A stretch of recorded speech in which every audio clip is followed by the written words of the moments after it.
तुम्हारे सिवा कुछ ना चाहत करेंगे कि जब तक जिएंगे मोहब्बत करेंगे। किससे? आप लोगों से। सिर्फ गलत नहीं समझिएगा, पागल आ कहेंगे। आइए, इससे पहले आपको कल एक वीडियो दिया गया है अनिश्चित समाकलन का, जिसमें हमने अनिश्चित समाकलन के जितने भी ऑब्जेक्टिव क्वेश्चन का हॉट ट्रिक है, जहां से सबसे ज्यादा सवाल आपसे पूछा जाता है, वो टोटल के टोटल हॉट ट्रिक एक ही वीडियो में आपको कंप्लीट करा दिए हैं। यदि आपने नहीं देखा है तो गलत बात है, काहे नहीं देखे भाई? हाँ, देख लीजिए, जाइए प्लेलिस्ट में। प्लेलिस्ट में आपको एगो मिलेगा मिशन 50-50 और एगो मिलेगा आपको ब्रह्मास्त्र कोर्स। तो ब्रह्मास्त्र कोर्स वाला में आपको ये वीडियो मिल जाएगा, ठीक है ना? हाँ, मिशन 50-50 वाला देखिएगा तो ऑब्जेक्टिव कंप्लीट हो जाएगा। देखिए, जरूर देखिए। बचे हुए ये जो आपका 24 दिन है, ठीक ना, आप समझिए कि मेरे लिए 24 घंटा है सिर्फ, और इस तरीके से पढ़ाई कीजिए कि हमारा कल एग्जाम होने वाला है, ठीक है? तब जाकर बेहतर स्कोर कर सकते हैं, हाँ, बेहतर रिजल्ट कर पाएंगे आसानी से, ठीक है? हाँ, क्योंकि बेहतर रिजल्ट करने के लिए बातों से नहीं, रातों से लड़ना पड़ता है बाबू, ठीक है ना? तो आज इंटीग्रेशन का ही ये दूसरा पार्ट आपका है, जो निश्चित समाकलन है, यानी डेफिनेट इंटीग्रेशन, ठीक है? हमने अपने राइटिंग में ही लिखा है। हमारा राइटिंग कैसा है वो आपको मालूम है, लेकिन आपका राइटिंग ऐसा नहीं होना चाहिए जैसा हमारा है। हाँ, नहीं होना चाहिए। अब हमको उस समय नहीं पता चला, गणित बनाने के क्रम में क्या होता है कि जितना जल्दी जल्दी आपका माइंड चलेगा ना, उतना जल्दी जल्दी हाथ तो चलता है। इसी वजह से ही खराब हो गया है, ठीक है? आप कितना कोशिश करते हैं, सुधर नहीं पाता है।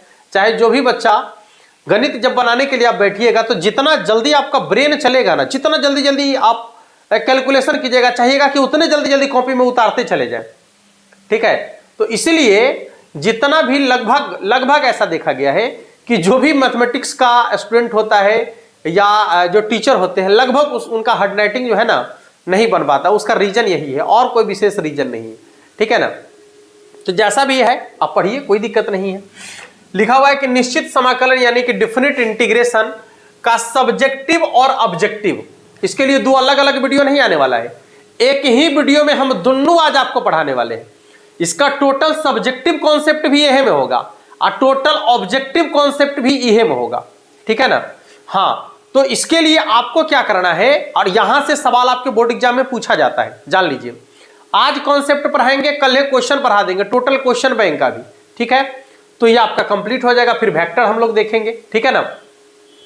तो आपको करना क्या है कि बस अंत तक देखते रहना है, खाली अंत तक जुड़े रहिए हमारे साथ, एकदम अंतिम तक, लास्ट कॉन्सेप्ट तक जुड़े रहिए।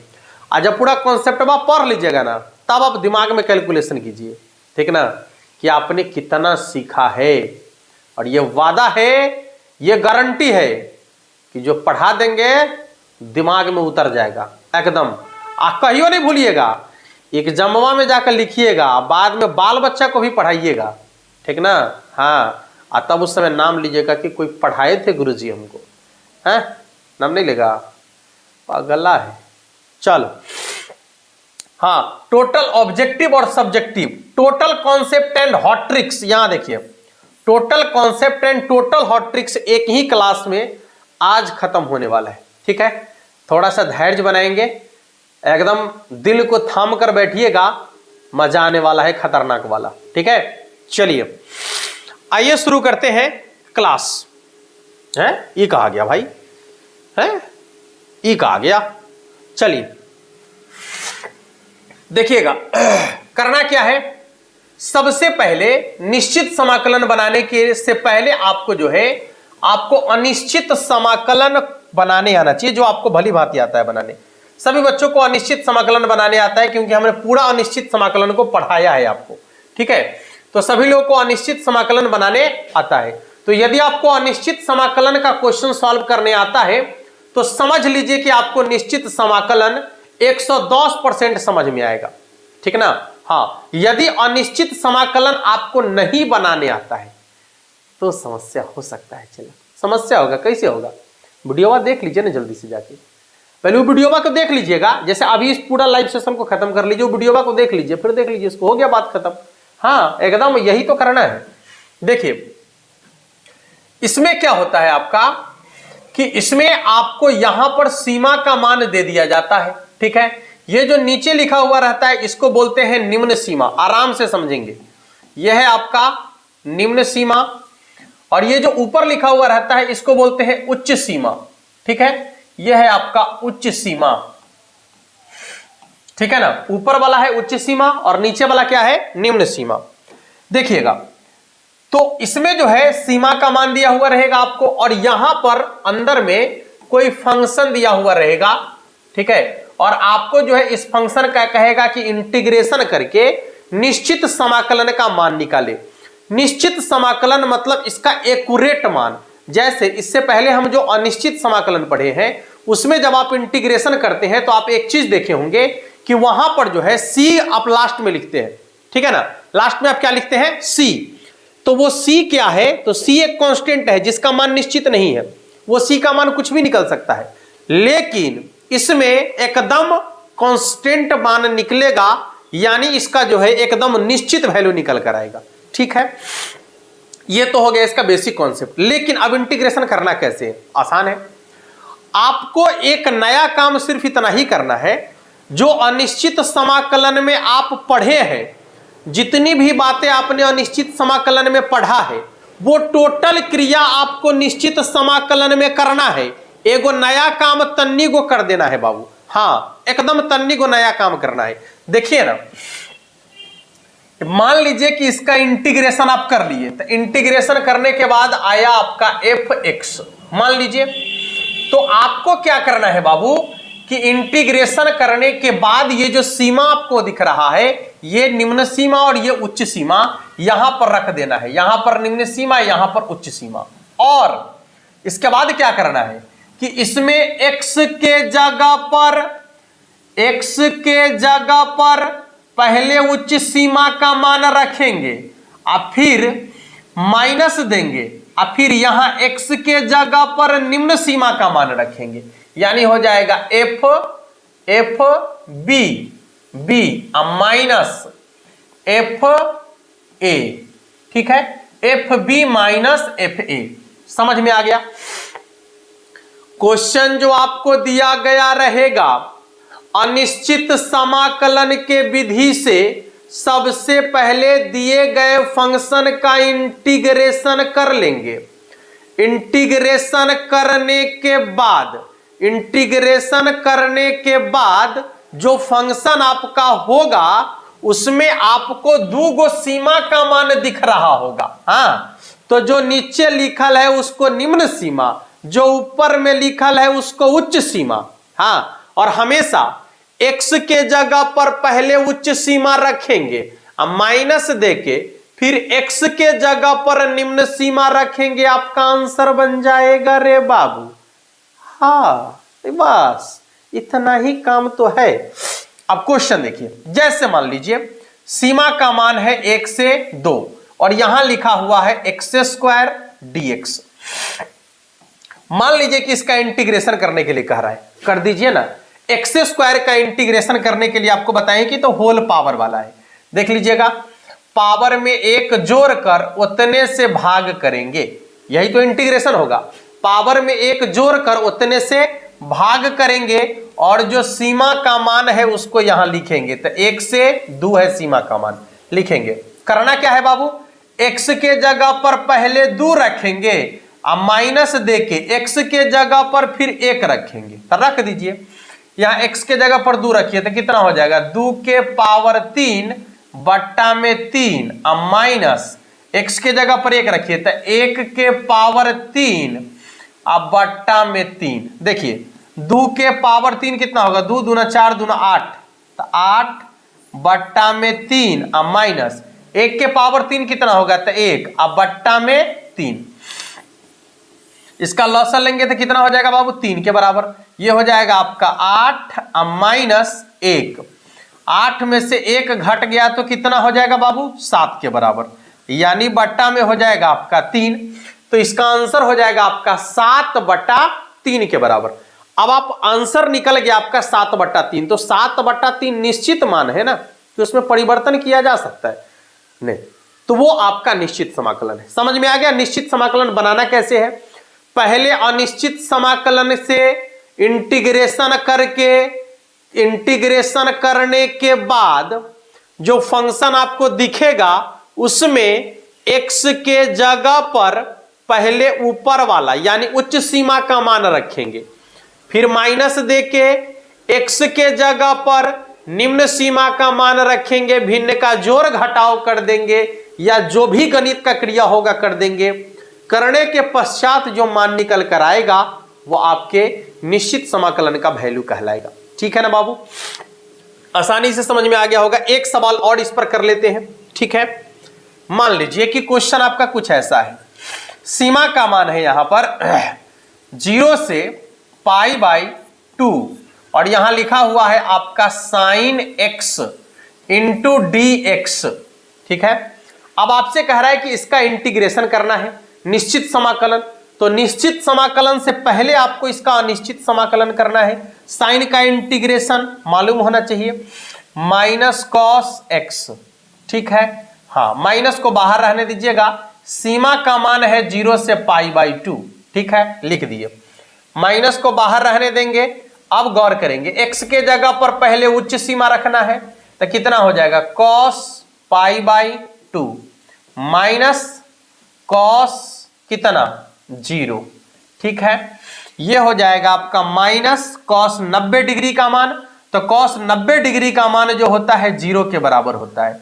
अब माइनस कॉस 0 डिग्री का मान 1 के बराबर होता है। 0 में से 1 घटेगा तो -1, अब बाहर में माइनस पहले से है तो माइनस माइनस प्लस 1 के बराबर इसका आंसर हो जाएगा। ठीक है बाबू, आपको निश्चित समाकलन का ये जो बेसिक कॉन्सेप्ट है ये आपको आसानी से समझ में आ गया होगा। ठीक है, इसी पर आधारित आपका क्वेश्चन जो होता है ऐसे पूछा जाता है, तो आपको नॉर्मली यही करना है। इंटीग्रेशन करने आपको आता है तो आसानी से आप इंटीग्रेशन कर लीजिए।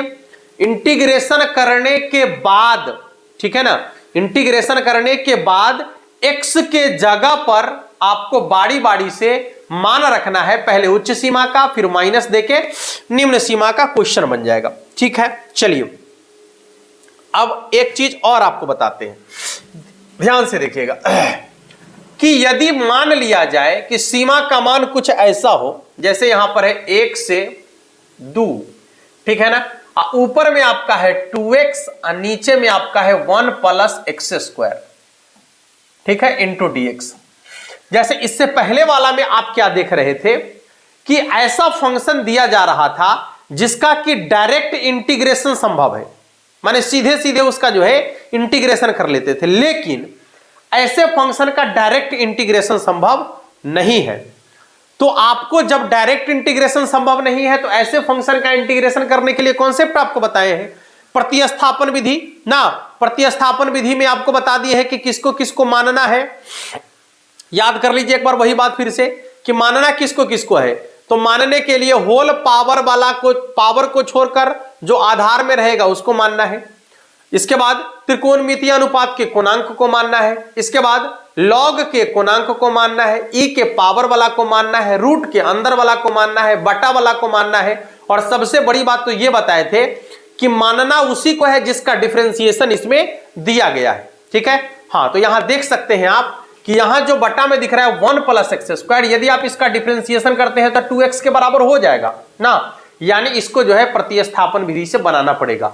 तो चले बना लेते हैं। प्रतिस्थापन विधि के लिए लिखेंगे पहले माना i बराबर, और इसको पुनः मान रहे हैं तो लिखेंगे पुनः माना, ये सब्जेक्टिव चल रहा है, ऑब्जेक्टिव बाद में चलेगा इसलिए सुन लीजिए, ठीक है ना। पुनः माना y बराबर 1 + x², ठीक है ना, 1 + x² मान लिए।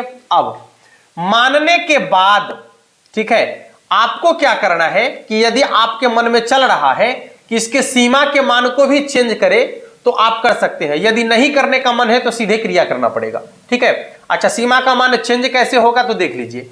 अभी आपको क्या दिख रहा है, ये x वाला फंक्शन है, इसका मतलब है कि x के जगह पर 2 रखना है और फिर x के जगह पर 1 रखना है। जब आप मानिएगा तो ये फंक्शन y में चेंज होने वाला है, ठीक है ना, क्योंकि y मान के चलेंगे तो ये पूरा फंक्शन y में चेंज होने वाला है, तो ये सीमा का मान भी अब y के रूप में होना चाहिए। तो कैसे निकलेगा y के रूप में, देखिएगा आपको क्या करना है कि जो आपने ये माना है इसी में x के जगह पर ई वाला मान रख दीजिए, y के जगह फिर x के जगह पर ई वाला रख दीजिए। तो जैसे लिखेंगे जब x बराबर 2, तो जैसे ही x के जगह पर 2 रखेंगे तो 2 के स्क्वायर 4, 4 में 1 जोड़ेंगे तो कितना हो जाएगा 5। तो x के जगह 2 रखेंगे तो y बराबर कितना हो जाएगा 5। अब फिर x के जगह पर 1 रख दीजिए, लिखेंगे x बराबर 1, तो जैसे ही x के जगह पर 1 रखेंगे तो 1 के स्क्वायर 1 1 2, यानी y बराबर कितना हो जाएगा 2। अब जहां पर 2 दिख रहा था वहां पर आप 5 रख सकते हैं, जहां पर 1 दिख रहा था वहां 2 रख सकते हैं, सीमा का मान चेंज हो गया। आप चेंज करके ही बनाइएगा तो ज्यादा बेहतर होगा आपके लिए, ठीक है ना। चलिए तो सीमा का मान चेंज कर लिए, जिसको मानते हैं उसका डिफरेंशिएशन कर लेते हैं। तो क्या हो जाएगा dy बटा में dx बराबर, इसका तो हो जाएगा 0, इसका हो जाएगा +2x ना, यानी dy बटा dx बराबर हो जाएगा आपका 2x, यानी dx बराबर हो जाएगा आपका dy बटा में 2x, dy बटा में 2x। चलिए लिखेंगे नाउ i बराबर, देख लीजिए सीमा का मान चेंज है, जहां x के जगह 2 था 5 रखना है तो यहां 5 हो जाएगा, और जहां पर आपको x के जगह 1 रखना था वहां कितना हो जाएगा आप 2 हो जाएगा। क्यों? क्योंकि टोटल फंक्शन y में चेंज होने वाला है। चलिए 2x जो का त्यों बटा में 1 + x² का क्या है y ना, तो यहां y हो जाएगा, इनटू यहां dx के जगह क्या है तो dy बटा में 2x, dy बटा में 2x। अब 2x से 2x कट गया आपका, कितना हो जाएगा देखिए तो i बराबर, गौर करेंगे इधर यहां 2 है यहां 5 है, इसके बाद हो जाएगा 1 बटा y और फिर dy, ये हो जाएगा i बराबर सीमा का मान, सॉरी इंटीग्रेशन कर ही देते हैं, ठीक है ना, i बराबर कितना हो जाएगा तो log y, अब प्लस में c। अब आपको y के जगह पर मान रख देना है बारी बारी से, क्या रखना है तो 2 रखना है और 5 रखना है, बारी बारी से रख दीजिए। i बराबर पहले y के जगह पर 5 रखेंगे तो कितना हो जाएगा log 5 अब माइनस log 2, ठीक है। अब सॉरी प्लस c इसमें नहीं आएगा क्योंकि इसमें जो है कांस्टेंट है ही नहीं ना, तो इसमें प्लस c आने का कोई चांस ही नहीं बनता है, ठीक है। चले देखिए आगे बढ़ेंगे इधर, तो i बराबर हो जाएगा आपका, जैसे ही log को बाहर करेंगे तो जो भाग में है वो बट्टा में चला जाएगा, तो भाग में ये है ना बट्टा में चला जाएगा, तो कितना हो जाएगा 5 बट्टा में 2, देख लीजिए। और दूसरी बात कि यदि आपका मन नहीं है कि हम सीमा का मान चेंज करें तो भी कोई दिक्कत नहीं है, आपको क्या करना होगा कि जैसे यहां तक इंटीग्रेशन करते हुए आए तो log y हुआ, अब आपको ये सीमा का मान रखने से पहले यदि आप सीमा का मान चेंज नहीं करते हैं, 1 और 2 को ही लेके चल रहे हैं, तो ये 1 और 2 तो x के लिए है ना, यहां पर आपका जो इंटीग्रेशन y में निकला है, आप y के मान को चेंज करके x वाला मान रख दीजिएगा 1 + x²। यहां जैसे ही 1 + x² रखिएगा, ई वाला सीमा का मान रखिएगा, तो फिर तो उतने ना आया, काहे कि वही मान यहां निकाल कर रखे हुए, x के जगह 2 रखे थे तो y के बराबर 5, x के जगह 1 रखे थे तो y बराबर 2 निकल के आया था।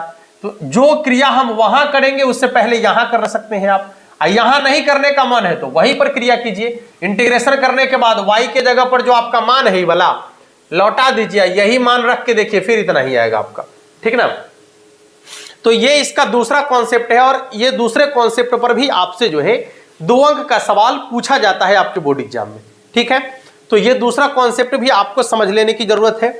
बाद बाकी जो इंटीग्रेशन का अनिश्चित समाकलन का कॉन्सेप्ट बाद बाकी जितने भी बताया गया है, जैसे खंडस समाकलन हो या फिर पार्शियल फ्रैक्शन हो, किसी पर भी सवाल पूछा जा सकता है आपसे, ठीक है ना, चाहे वो खंडस समाकलन हो चाहे पार्शियल फ्रैक्शन हो, किसी पर भी आपसे सवाल पूछा जा सकता है। तो वो टोटल कॉन्सेप्ट को आप देख लीजिएगा, क्योंकि सिर्फ और सिर्फ इंटीग्रेशन आपको करना है। जैसे अनिश्चित समाकलन में इंटीग्रेशन किए हैं वैसे आपको सिर्फ इंटीग्रेशन करना है। इंटीग्रेशन करने के बाद एक छोटा सा काम बचता है जो ये वाला है, ठीक है ना। क्या करना है तो बस x के जगह पर पहले उच्च सीमा और फिर माइनस दे के निम्न सीमा रख के और मान निकाल लेना है, ठीक है। बस इतना ही काम आपको करना है, ठीक ना। तो ये इसका दूसरा कॉन्सेप्ट हो गया, जिससे आपको कि क्वेश्चन का सॉल्यूशन करना है आसानी से। बाद बाकी कॉन्सेप्ट आपको बता दिया गया है, वहां से कॉन्सेप्ट आप देख लीजिएगा। अनिश्चित समाकलन वाला एक ही बात को वीडियो में हम 2 बार 3 बार बोल रहे हैं कि आप उसको जरूर देखिएगा। अनिश्चित समाकलन के टोटल कॉन्सेप्ट को देख लीजिएगा, उससे क्वेश्चन बन जाएगा, तो बाद में खाली मान रखना है। ठीक है, चलिए इतना के बाद हम लोग जो है अब बढ़ेंगे निश्चित समाकलन के गुणधर्म की तरफ। देखिएगा, निश्चित समाकलन के गुणधर्म। ठीक है, हाँ, निश्चित समाकलन के गुणधर्म, प्रॉपर्टीज ऑफ डिफरेंट इंटीग्रेशन। देखिए इसके गुणधर्म की तरफ जब चलेंगे तो सबसे पहला इसका गुणधर्म क्या होता है, ध्यान से देखिएगा। नंबर 1 क्या कह रहा है कि सीमा का मान a से b fx dx। ठीक है, सीमा का मान a से b fx dx है और आपको मन कर रहा है, देखिए इसका प्रॉपर्टीज है, आपको मन कर रहा है कि यहां जो x के रूप में फंक्शन है, यदि आपको मन है कि उस फंक्शन को y के रूप में चेंज कर दे, चाहे z के रूप में, चाहे p के रूप में चेंज कर दे, तो आप चेंज कर सकते हैं। इससे इंटीग्रेशन के मान में कोई परिवर्तन नहीं होगा। ठीक है ना, इससे इंटीग्रेशन के मान में कोई परिवर्तन नहीं होगा। जैसे देख लीजिए, यदि सीमा का मान a से b ही रहे और जो फंक्शन fx वाला है, यदि आप उसको fy dy कर देते हैं, लेकिन हाँ ध्यान रखना है, यदि यहां पर x है तो यहां x होना चाहिए, आप y में चेंज कर रहे हैं तो यहां dy होना चाहिए, ध्यान रखिएगा। ऐसा नहीं कि y में चेंज किए और यहां पर x लिख दिए, तो वो नहीं होगा। ठीक है ना, यदि आप इसके वेरिएबल को चेंज कर रहे हैं, x से y कर रहे हैं, तो यहां पर आपको dy लिखना होगा। इससे इसके इंटीग्रेशन के मान में कोई परिवर्तन नहीं होता है। तो इससे एक अर्थ तो स्पष्ट हो गया कि यदि आपका क्वेश्चन कुछ ऐसा है, मान लीजिए कि सवाल कुछ ऐसा है कि a से b x dx, ठीक है, बराबर, आप चाहे तो x को बदल के y लिख सकते हैं, तो a से b y dy लिख सकते हैं। ठीक है ना, इससे इंटीग्रेशन के मान में कोई परिवर्तन नहीं होता है।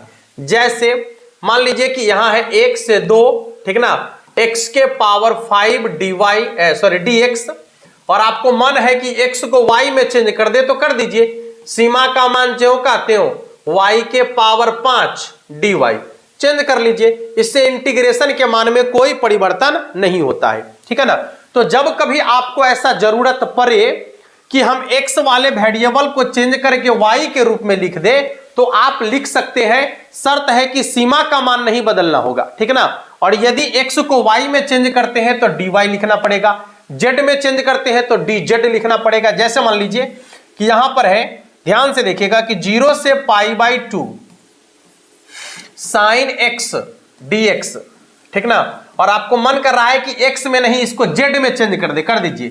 सीमा का मान 0 से π/2 sin z, तो फिर यहां हो जाएगा आपका dz। क्लियर है, इससे इंटीग्रेशन के मान में कोई परिवर्तन नहीं होगा, इंटीग्रेशन का मान अपरिवर्तित होगा, जैसे के तैसे रहेगा। ठीक है, तो ये इंटीग्रेशन के गुणधर्म का पहला कॉन्सेप्ट है जो आपको आसानी से समझ में आ गया होगा। ठीक है ना, इसमें आपको कोई दिक्कत नहीं है। अब आइए दूसरे कॉन्सेप्ट को समझने का प्रयास करते हैं कि इसका दूसरा कॉन्सेप्ट क्या होने वाला है। देखिएगा, दूसरे कॉन्सेप्ट को यदि समझेंगे, इंटीग्रेशन के गुणधर्म के दूसरे कॉन्सेप्ट को, तो दूसरा कॉन्सेप्ट क्या कहता है, देखिएगा कि यदि a से b fx dx के रूप में कोई फंक्शन है और आपको यदि जरूरत पड़ गया क्या कि इसके सीमा को चेंज कर दे, हम आपस में चेंज कर दे, नीचे वाला को ऊपर कर दे, ऊपर वाला को नीचे कर दे, तो आप कर सकते हैं, कोई दिक्कत नहीं है। सीमा के मान को यदि आपको इंटरचेंज करना है आपस में, तो उसके सीमा के मान को आप इंटरचेंज कर सकते हैं, कोई समस्या नहीं है। लेकिन थोड़ा सा आपको क्या करना पड़ेगा कि ये जो पहले से दिख रहा है, इसके आंसर में परिवर्तन हो जाएगा। कितना? तो माइनस का अंतर हो जाएगा। ठीक है, हाँ, माइनस आपको लगाना पड़ेगा। तो आपको क्या करना है, जब इसको चेंज करना चाहेंगे, जैसे b को नीचे लिख दिए, a को ऊपर लिख दिए, फंक्शन ज्यों का त्यों रहेगा इंटू dx, केवल और केवल इसमें माइनस लग जाएगा। क्या लग जाएगा बाबू? माइनस लग जाएगा। तो याद रखना है कि निश्चित समाकलन में कभी भी सीमा के मान को यदि आप इंटरचेंज करेंगे तो उससे उसका चिन्ह बदल जाएगा। क्या हो जाएगा? चिन्ह बदल जाएगा। जैसे देख लीजिएगा, मान लीजिए कि यहां पर आपका है 1 से 2 x dx, सीमा का मान 1 से 2 है x dx। अच्छा, अब आपको क्या करना है कि इसी के सीमा के मान को चेंज करने का मन है तो कर दीजिए। चेंज करेंगे तो क्या हो जाएगा? यहां 2 से 1 x dx, ठीक है ना, तो इसका चिन्ह बदल जाएगा। ठीक है, सीमा का मान चेंज करने से चिन्ह बदल जाएगा। ठीक है, हाँ, यहां प्लस है तो यहां क्या हो जाएगा? माइनस हो जाएगा। अब देख लीजिए दोनों का आंसर बराबर ही होगा, कोई दिक्कत नहीं है। इसका इंटीग्रेशन करेंगे तो कितना हो जाएगा? x² 2 होगा ना, सीमा का जो मान है रख दीजिए 1 से 2, यहां पर माइनस बाहर रखिएगा, कितना हो जाएगा? x² 2, सीमा का मान कितना है? तो 2 और 1। चलिए, अभी आपको पता चलेगा कि दोनों का मान जो होगा बिल्कुल बराबर ही आएगा, इससे कोई परिवर्तन नहीं होता है। यदि आप सीमा के मान को चेंज किए तो चिन्ह बदल दीजिए, बस बात खत्म है। इससे इंटीग्रेशन के मान में कोई परिवर्तन नहीं होगा। तो पहले 2 रखेंगे तो कितना हो जाएगा? 2 के स्क्वायर बट्टा में 2 और माइनस x की जगह पर 1 रखेंगे तो 1 के स्क्वायर बट्टा में 2 माइनस, चलिए आगे माइनस पहले से है, बीच में बराबर का चिन्ह देंगे, आगे माइनस पहले से है। अब यहां पर रखना है आपको कितना? पहले 1 रखना है ना, तो 1 के स्क्वायर बट्टा 2 और माइनस, अब 2 रखना है तो 2 के स्क्वायर बट्टा 2। देख लीजिएगा, यहां 2 के स्क्वायर 4 बट्टा 2 यानी कितना हो जाएगा? 2 माइनस 1 बट्टा 2। ठीक है, और बराबर में यहां पर देखिए बाहर में माइनस है, इसका हो जाएगा 1 बट्टा 2 माइनस 2। आपको नहीं दिख रहा है कि दोनों उल्टा उल्टा है? 4 में से 1 घट गया तो कितना हो जाएगा? 3 बट्टा 2 अब बराबर माइनस, इधर हो जाएगा आपका -4 और +1 यानी हो जाएगा -3 बट्टा 2। ठीक है, ये दोनों माइनस को गुना करेंगे तो प्लस हो जाएगा, यानी 3 बट्टा 2 बराबर कितना हो जाएगा? 3 बट्टे 2। देख सकते हैं मान में कोई परिवर्तन हुआ? नहीं परिवर्तन हुआ। तो आपको यह कॉन्सेप्ट याद रखना है कि जब भी कभी निश्चित समाकलन में आपको जरूरत पड़े कि इसके सीमा के मान को चेंज करना है, ठीक है ना, तो आप चेंज कर लीजिए, नीचे वाला को ऊपर कर दीजिए, ऊपर वाला को नीचे कर लीजिए। लेकिन आपको क्या करना है कि वो जो आपको इंटीग्रेशन दिया गया है, वो जो फंक्शन दिया गया है जिसका आप इंटीग्रेशन कर रहे हैं, उसका चिन्ह बदल दीजिएगा। यदि पहले से प्लस है तो माइनस कर दीजिएगा, यदि पहले से इसमें माइनस लगल है आप बदल दिए तो प्लस कर दीजिएगा। ठीक है ना, हाँ, तो ये इसका दूसरा कॉन्सेप्ट है और शायद ये भी कॉन्सेप्ट आपको आसानी से समझ में आ गया होगा। अब आइए इसके तीसरे कॉन्सेप्ट की तरफ चलते हैं। इसका तीसरा कॉन्सेप्ट क्या कहता है, समझने का प्रयास कीजिएगा। तीसरा कॉन्सेप्ट कह रहा है कि यदि, देखिएगा तीसरा कॉन्सेप्ट है इसका, सीमा का मान a से b fx dx है, ठीक है ना, fx dx है, और ठीक है, और आपको मन कर रहा है कि ये सीमा का मान a से b तो है, हम इसको ना थोड़ा सा और चेंज कर दे। क्या? तो 2 सीमा का मान दिया हुआ है, एगो अपना मन से हम कुछ और रख दे तो रख दीजिए, उससे कोई दिक्कत नहीं होने वाला है। देखिए, यदि आप मान लीजिए कि एक अपने तरफ से कोई सीमा जोड़ना चाह रहे हैं तो आप जोड़ सकते हैं। यहां पर आप a रखिएगा, माने जो है उसको नीचे रखिए, अपना मन से जो जोड़ना है उसको यहां रख दीजिए। मान लीजिए कि c जोड़ना चाह रहे थे, यहां रखिए, फंक्शन को ज्यों का त्यों रखिए इंटू dx, आप फिर प्लस जिसको आपने अपने मन से जोड़ा है उसको यहां रख दीजिए। ठीक है, और इसके उच्च सीमा को यहां ऊपर में रख लीजिए, यहां भी वही फंक्शन इंटू dx। इससे जो है इंटीग्रेशन के मान में कोई परिवर्तन नहीं होगा। हाँ, फिर से आपको बता दें कि यदि आपको सीमा का मान a से b दिया गया है और कभी आपको जरूरत पड़ रहा है कि a से b पर सॉल्व नहीं हो रहा है सवाल, ठीक है ना, तो हमको एक और सीमा अपने मन से रखना पड़ेगा, उसमें तो रख दीजिए, कोई दिक्कत नहीं है, रखने से कोई समस्या नहीं होने वाला है। आपको कैसे सजाना है ये देख लीजिएगा, जो निम्न सीमा है उसको ज्यों का त्यों रहने दीजिएगा, ठीक है ना, हाँ, और आपको अपने मन से जो सीमा रखना है उसको यहां रख दीजिए ऊपर में, फंक्शन को ज्यों का त्यों रखिए प्लस, और जो सीमा यहां रखे हैं वही आप यहां रखिए, और इसके उच्च सीमा को फिर यहां रख के फंक्शन को ज्यों का त्यों इंटू dx। इससे इंटीग्रेशन के मान में कोई परिवर्तन नहीं आएगा, इंटीग्रेशन ज्यों का त्यों रहता है। ठीक है, अब आपको चेक करके भी दिखाते हैं, क्योंकि जब तक आप चेक नहीं करेंगे तब तक पता नहीं चलेगा कि क्या है नहीं है। तो एक बार चेक करके दिखा देते हैं। देखिए क्या करना है, जैसे मान लीजिए कि आपने इसका इंटीग्रेशन किया, तो इसका इंटीग्रेशन करेंगे तो मान लीजिए कि fx आया, यही आएगा। अच्छा, fx आया, सीमा का मान है a से b। अब इसका आप इंटीग्रेशन कीजिएगा तो क्या होगा, fb पहले उच्च सीमा माइनस fa, ये आएगा इसका आंसर।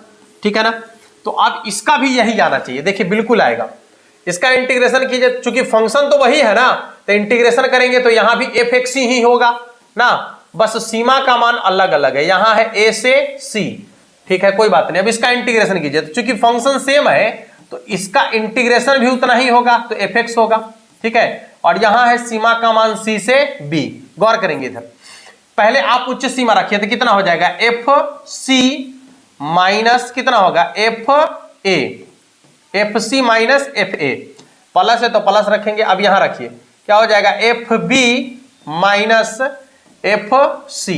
अब एक चीज देखिएगा, ध्यान से देखिए इधर कि एफ सी यहां पर माइनस में है और एफ सी यहां पर प्लस में है, तो कट जाएगा, तो बचेगा कथी, बचेगा एफ बी माइनस एफ ए।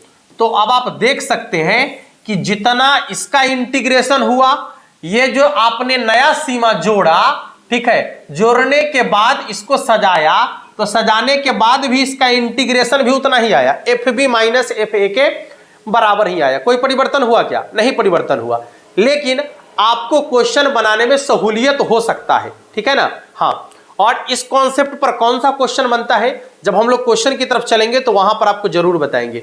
जितना भी मोड वाला क्वेश्चन है, जिसमें आप मोड लगा हुआ देखे होंगे, वो टोटल मोड वाला क्वेश्चन जो है इसी कॉन्सेप्ट पर बनता है, ठीक ना। तो जब हम लोग क्वेश्चन की तरफ चलेंगे तो वहां पर इसकी विशेष चर्चा करेंगे।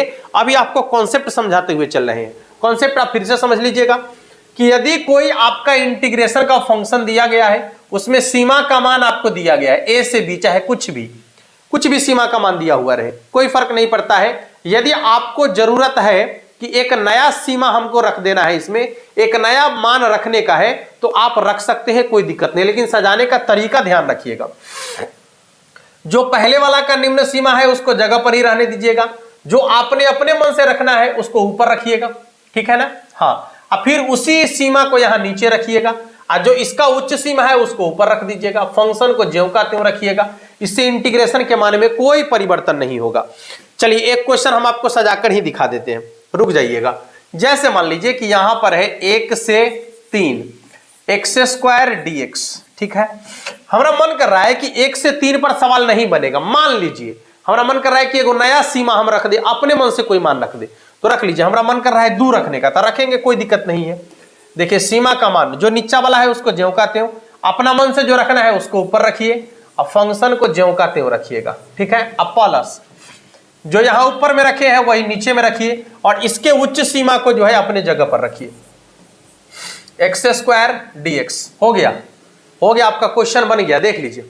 इससे इंटीग्रेशन के मान में कोई परिवर्तन नहीं होगा, इंटीग्रेशन का मान सेम टू सेम होगा। तो ये इसका तीसरा कॉन्सेप्ट है, ठीक है ना। अब आइए चौथे कॉन्सेप्ट को समझने का प्रयास करते हैं। जब इसका चौथा कॉन्सेप्ट क्या कह रहा है, ठीक है।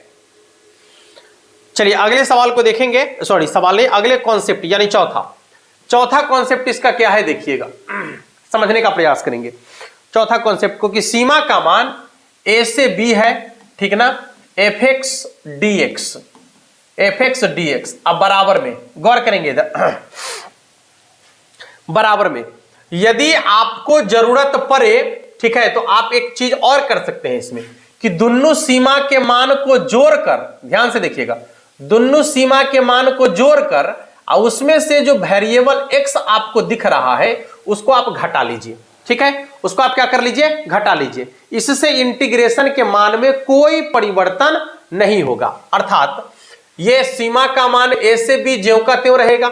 अब दोनों सीमा को जोड़ लीजिए, तो a और b को जोड़ेंगे तो कितना हो जाएगा, एफ a प्लस b, और उसमें से x को घटा लीजिए, तो a plus b minus x। ये हाँ, फिर से एक बार थोड़ा सा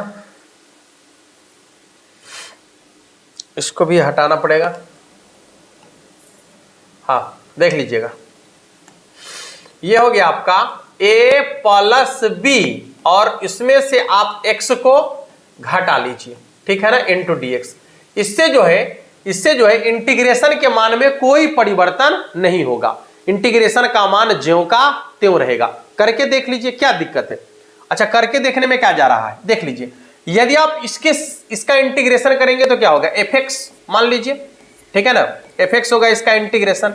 सीमा का मान रखना है पहले बी रखना है, फिर ए रखना है, तब हो जाएगा आपका एफ एक्स बराबर बी यहां पर बी से ए पहले मान ही रख दीजिए, तो हो जाएगा F B minus F A. ठीक है, तो ये तो इसका मान निकल गया। अब आइए इधर, यहां ध्यान से देखिएगा कि यहां है आपका F A plus B minus X. कितना है? F A plus B minus X. तो इसका इंटीग्रेशन करने के लिए आपको क्या करना है कि पहले इसको मान लीजिए आप। माना y बराबर कितना है, तो a plus B minus X. अब इसका डिफरेंशिएशन कर दीजिए तो कितना हो जाएगा, dy बटा डी एक्स बराबर a प्लस बी, तो ये कांस्टेंट है तो जीरो हो जाएगा। इसका हो जाएगा आपका -1, जब क्रॉस करेंगे तो क्या हो जाएगा, dy बराबर माइनस डी एक्स, ये होगा ना। थोड़ा सा ध्यान से देखेंगे इसको, देखिएगा। इसके बाद थोड़ा सा इसको नीचे कर लेते हैं। हाँ, ये माना i बराबर, देखिए आप चाहे तो सीमा का मान भी यहां से चेंज कर सकते थे, जैसा मान के बताए थे वैसा चेंज कर सकते हैं। चलिए चेंज करके दिखा देते हैं, आपको कोई दिक्कत नहीं है। पहले x के जगह पर b रखना है, ऊपर में b है ना, तो जैसे ही x के जगह पर b रखेंगे तो यहां पर प्लस b, यहां पर माइनस b, कट जाएगा। तो x बराबर b रखेंगे तो y बराबर a होगा, नहीं होगा। और जब दूसरी बात कि x के जगह पर यहां a रखेंगे तो फिर plus a minus a cut जाएगा। तो उस समय जब x बराबर a रखेंगे, जब x बराबर a रखेंगे तो y बराबर b हो जाएगा ना, यानी सीमा का मान भी चेंज हो गया है। जहां x के जगह b दिख रहा है वहां y की जगह a रख लीजिए, तो यहां पर हो जाएगा आपका a, और नीचे जहां x के जगह a था वहां y की जगह b रख लेना है, तो ये b हो जाएगा। अब यहाँ a f ज्यों का त्यों, ठीक है ना, a plus B minus X के जगह पर क्या माने है, y, तो यहां हो जाएगा आपका y इंटू dx के जगह पर क्या निकल के आया, देख लीजिए dx के जगह पर तो ये माइनस इधर आ जाएगा, माइनस dy निकल के आया। ठीक है, चलिए i बराबर कितना हो जाएगा, सीमा का मान, ये माइनस है तो माइनस को बाहर कर लीजिए, सीमा का मान है b से a f y dy। ठीक है ना, देख लीजिएगा i बराबर, आपको मालूम है कि जब माइनस बाहर में है, ठीक है ना, तो हमारा मन कर रहा है ना कि सीमा को चेंज कर दे, तो चेंज कर दीजिए, कोई दिक्कत नहीं है, नीचे वाला को ऊपर कर दीजिए। तो जैसे ही चेंज करेंगे तो माइनस जो है प्लस बन जाएगा, तो यहां हो जाएगा आपका बी ए, फिर यहां क्या हो जाएगा एफ वाई डी वाई। और एक बात आपको सबसे पहला कॉन्सेप्ट में बताए हैं कि यदि आपको मन करे तो ये जो आपको दिख रहा है यहां पर y, इसको चेंज कर सकते हैं आप। तो i बराबर क्या है, a से b F x into D x. अब आप देख सकते हैं कि इसका भी इंटीग्रेशन करेंगे तो इतना ही आएगा ना, नहीं, एफ एक्स हो जाएगा, F B minus F A आ जाएगा।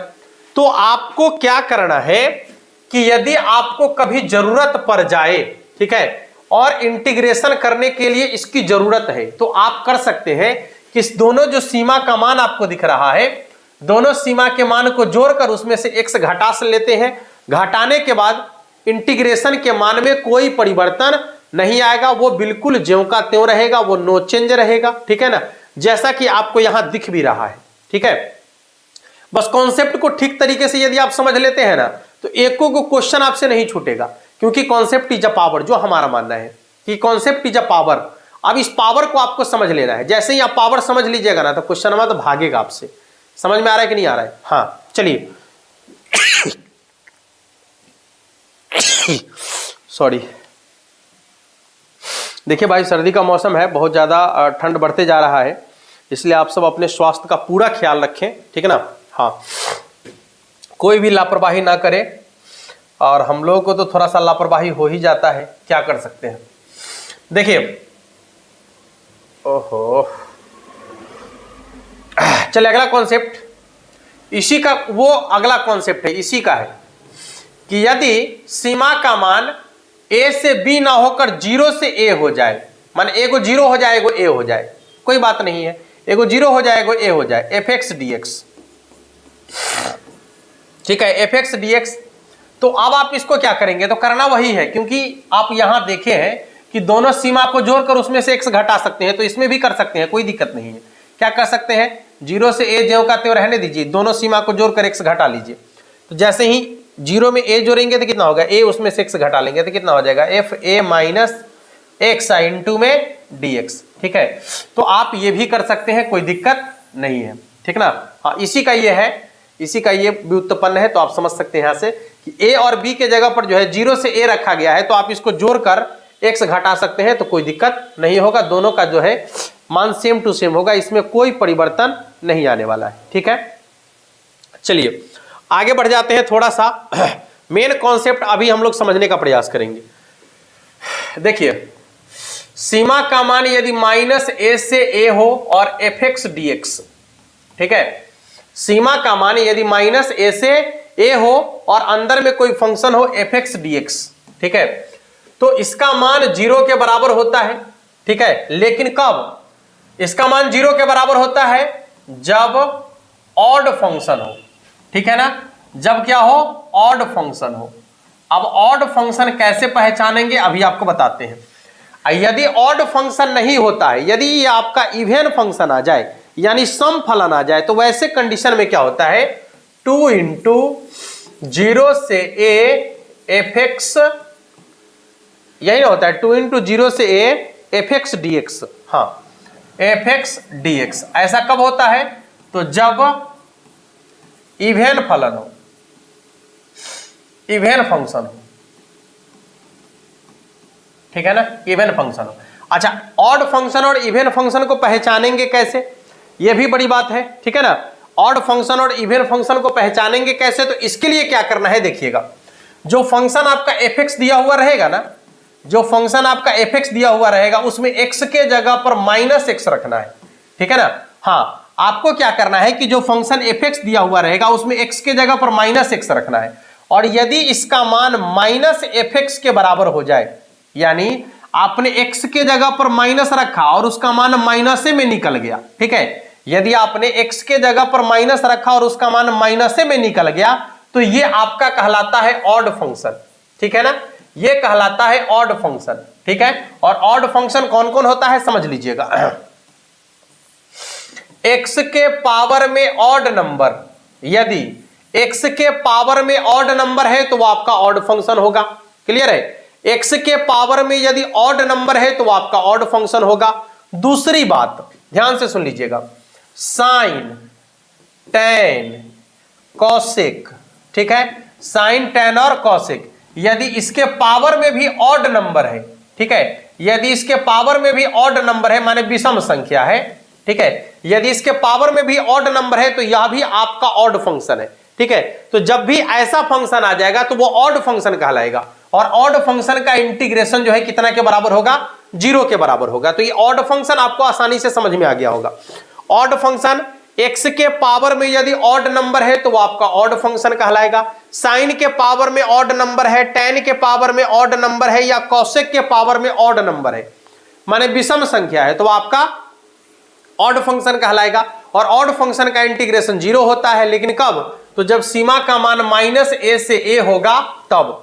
अच्छा, तो अब आप बात आता है कि इवन फंक्शन कैसे पहचानेंगे। देख लीजिएगा, इवन फंक्शन पहचानने के लिए आपको थोड़ा सा क्या क्रिया करना पड़ेगा, ध्यान से देखिए, कि आपको fx के जगह पर -x यहां भी रखना है। ठीक है ना, fx के जगह पर -x रखना है, माने x के जगह पर -x रखना है। अब -x रखने के बाद यदि उसका मान प्लस में निकल जाए, यानी fx के बराबर हो जाए, यहां पर -fx हुआ था, यहां पर fx के बराबर हो जाए, ठीक है, तो ऐसे कंडीशन में ये आपका जो होता है इवन फंक्शन होता है। ठीक है, ये आपका इवन फंक्शन होता है, और इवन फंक्शन का इंटीग्रेशन 2 × 0 से a, 2 × 0 से a fx dx के बराबर हो जाता है। ठीक है, 2 × 0 से a fx dx के बराबर हो जाता है। इस पर एक छोटा सा क्वेश्चन हम आपको बता ही देते हैं, ठीक है, ताकि आपका पूरा का पूरा कॉन्सेप्ट क्लियर हो जाए। देखिए कॉन्सेप्ट, जैसे मान लीजिए कि फंक्शन आपका है -π/2 से π/2, ठीक ना, और यहां लिखा हुआ है साइन के पावर में 3x dx। तो अब आप देख लीजिए कि सीमा का मान -a से a है, ठीक ना, सीमा का मान -a से a है, और पावर में जो है साइन के पावर में ऑड नंबर है, तो ये आपका विषम फलन है। ये आपका क्या है? विषम फलन है। अच्छा, चेक कैसे करेंगे देख लीजिएगा। चेक करने के लिए आपको क्या करना है कि fx बराबर क्या है, तो fx के जगह पर है यहां sin qx। आपको क्या बोले हैं कि x के जगह पर -x रखना है, तो रख दीजिए यहां भी sin माइनस एक्स। आपको मालूम है कि साइन माइनस थीटा बराबर होता है माइनस साइन थीटा, तो हो जाएगा माइनस साइन एक्स के पावर में 3। हाँ, अब माइनस के पावर में विषम संख्या तो माइनस साइन क्यू एक्स, और आपको मालूम है कि ये जो साइन क्यू एक्स है इसको एफ एक्स माने है ना, तो ये हो जाएगा माइनस एफ एक्स के बराबर। अब आप देख लीजिए कि हमने x के जगह पर माइनस एक्स रखा तो माइनस एफ एक्स निकल के आया, माइनस से मान निकल के आया, तो ये आपका ऑड फंक्शन है ना, और ऑड फंक्शन का इंटीग्रेशन कितना हो जाता है 0 के बराबर। ठीक है, ऑड फंक्शन का इंटीग्रेशन कितना हो जाता है 0 के बराबर। कोई भी ऑड फंक्शन कोई भी रहेगा उसका इंटीग्रेशन कितना हो जाएगा 0 के बराबर, बस। ठीक है, ऑड फंक्शन में और भी बहुत सारा होगा, जो हम लोग क्वेश्चन को देखेंगे तो वहां पर पूरा समझ में आएगा आपको। ठीक है, बस अब यहां पर सिर्फ और सिर्फ कॉन्सेप्ट समझना है। इवन फंक्शन में x के जगह पर माइनस एक्स रखेंगे, प्लस में निकल के आ जाएगा, तो इवन फंक्शन है, तो 2 into 0 से a वाला कॉन्सेप्ट चलेगा। ठीक है ना।